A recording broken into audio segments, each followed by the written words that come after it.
7 দিনের মধ্যে ইরানে আবারও হামলা চালাবে ইসরায়েল যুক্তরাষ্ট্র। ইরানের ফের যুক্তরাষ্ট্র ইসরায়েলের হামলা চলতে পারে এমন সতর্ক করেছেন তেহরানের এক বিশেষজ্ঞ। তিনি শঙ্কা প্রকাশ করে বলেন, আগামী 1 সপ্তাহের মধ্যে ইরানের উপর আবার হামলা হতে পারে।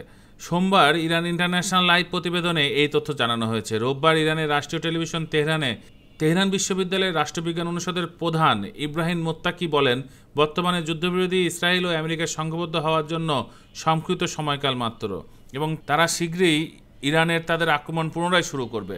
সাক্ষাৎকারে মোত্তাকি আরও বলেন, প্রাপ্ত প্রমাণ ইঙ্গিত করে যে মার্কিন সহায়তায় ইসরায়েল সর্বোচ্চ 1 সপ্তাহের মধ্যে ইরানের বিরুদ্ধে তাদের আকস্মিক ও ধ্বংসাত্মক সামরিক অভিযান পুনরায় শুরু করবে।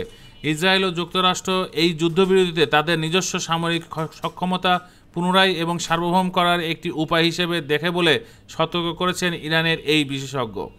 মোত্তাকি ইরানের কর্মকর্তাদের এই যুদ্ধবিরতির গুরুতরভাবে না নেওয়ার আহ্বান জানিয়েছেন। তিনি বলেছেন, ইরানি কর্মকর্তারা তাদের হামলার লক্ষ্যবস্তু হবেন।